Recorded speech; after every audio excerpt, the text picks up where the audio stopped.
Just so I can hear that right, you owe $29,000 on this Nissan Kick? Now I know that paying $1,100 a month for a vehicle is absolutely insane. At the time, I was extremely, extremely desperate for a vehicle. Went to the first place I could, didn't even look around.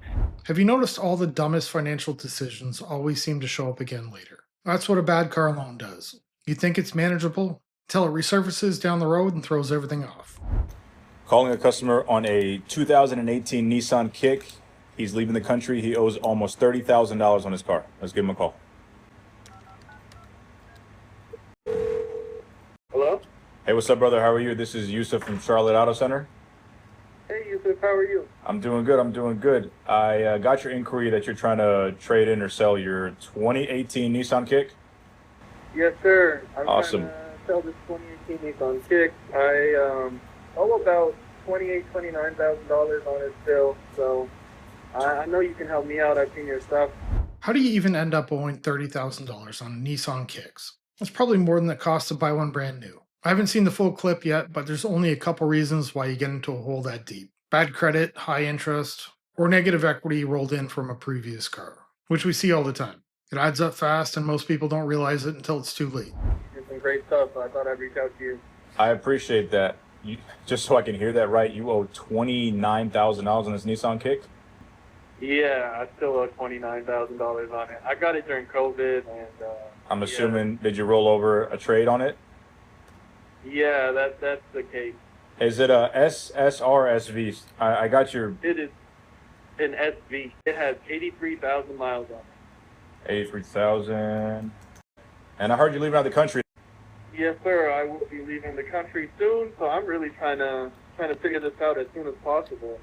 I came across this info about negative equity. In the third quarter of 2025, around 28% of people trading in their car were underwater on their loan. The average negative equity was about $6,900. Even worse, 1 in 4 owed about $10,000. And a little over 8% were more than $15,000 in the hole. It really shows how common and dangerous negative equity has become. $29,000. What's your monthly payment on the car? Close to 600. I think it's like 580, 590. Okay. I'm gonna be honest with you. I can't be close to 29,000. Be between 74 to 79. I got 2 pictures. I just got the outside. I didn't get any interior. I'm assuming the interior is good. Interior is great. But we're way off, man. I wish I could help, but or pay off the balance of $22,000. Are you able to do that? Yeah, that's gonna be tough. I get a lot of people saying you have to finance a car and they depreciate. That's just how it is. And I get that. I used to think the exact same way. But looking back now, I honestly can't believe how ridiculous my mindset was. It happened to work out for me in the end. The car's paid off now, but I'll never put myself in that position again. Financing a car was easily the worst financial mistake I've made. How's your credit? It's not too bad. It's doing well now. What's your credit score, if you don't mind me asking? It's close to 700. Okay, yeah, that's decent. I know you're leaving the country, but if you wanted to get into a different vehicle, maybe a smaller down payment, I can roll over some of that negative equity onto a car. That might work. Are you coming back, or are you going overseas for good? I will be going overseas for a couple of years at least. Okay. You don't have a relative or aunt or brother or sister that can just take over the payments while you're away, or? That's what I'm thinking. If I roll it over, maybe I can have somebody take it over. Yeah, that might be your best bet. I mean, obviously, you're not buying the car for them.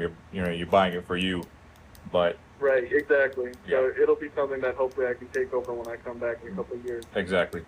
I've had jobs come and go for reasons totally out of my control. Layoffs, injuries, even the pandemic. One boss even told me I was essential to the company, gave me a big raise, and then laid me off a couple weeks later. Meanwhile, the car payment never went away. And that's really the point. Your income can change overnight, but that debt doesn't go away.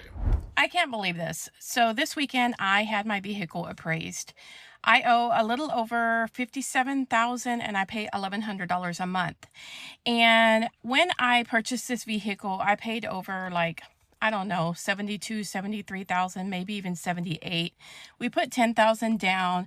And at that time, I did have it custom built.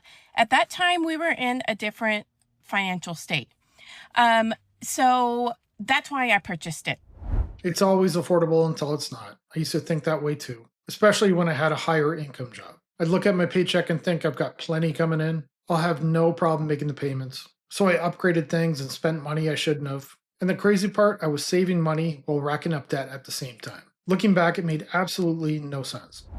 And now that I am doing, or we are doing everything we can to get this debt paid off as soon as possible, just to be, a little bit more comfortable, I am wanting to trade it in because now I know that paying $1,100 a month for a vehicle is absolutely insane. So anyways, this weekend I had it appraised because I'm like, I'm going to go ahead and trade it in and at least cut my payments in half. And they appraised it at like $40,000. I almost flipped over. Like, It's great that she finally realizes paying $1,100 a month for a car is insane. After losing that much money, she'll probably never make that mistake again. And I think for a lot of people, it'll take a moment like this, a loss of income, struggling to make payments before it actually hits them. The more I learn about personal finance, the less I want to spend on a vehicle. It's one of the worst ways you can spend your money, and most people don't figure it out until it's too late. I'm shocked, but I'm not, because I know that things depreciate so quickly. And so now, like, I don't know what I'm going to do. I guess I'm stuck with $1,100 payment. Maybe I'll pay on it a little more at this rate and then eventually refinance it. Maybe I could refinance it now, but I feel like that's just adding another year and my payments are still going to be like around $800. I don't know. We are actually pre-qualified to purchase a home, which that only is, I think, you hold the pre-qualification in Texas for like 60 days. So that's probably fixing to expire anyways. So she may be looking at buying a home too, and that's probably one of the reasons why she wants to get rid of that car payment. Buying a home came up in the comments, and I should have clarified. When I talk about debt, I'm not talking about mortgages. A mortgage is the main exception, because you're buying an asset that'll likely go up in value and build equity over time. About 2 years ago, when my son was first born, I got into a really horrible financial decision. I got a car for my wife because we needed two vehicles. I was working out of town. And when I say I have a horrible interest rate, it's horrible. It's 22%. It was a stupid decision. I'm debating on either doing a voluntary repossession. It's not that I can't afford the vehicle, but it's just I've had the vehicle 2 years, and $2,000 has been paid towards the principal with $500 a month payments. So he spent $12,000 and only $2,000 went to the principal. I don't think he should even consider a voluntary repo. That's going to destroy his credit. He says he can afford the payment, and if that's true, sticking with it is the smartest option. Try to refinance it if you can and pay it off as fast as possible. Another thing being said, I did recently get approved to get refinanced at a lower interest rate. Still not great, but it's at 13%. I'll take it. So I'm basically asking if I should refinance it or just go ahead and do a voluntary repossession. Why can't you sell it? How far underwater are you? It's pretty bad. The vehicle's worth $7,500 and I owe about $18,200. It was a horrible decision on my part. At the time, I was extremely desperate for a vehicle. Went to the first place I could, didn't even look around. Now, we don't know his whole situation, but there's no way I could be desperate enough to sign a 22% interest loan, especially without shopping around first. There's always a better option than locking yourself into that kind of debt. But a lot of people make these big financial decisions without slowing down and thinking about the long-term consequences. I'm going to end the video here and ask you to hit that like and subscribe button. Drop a comment below. See you in the next one. Bye.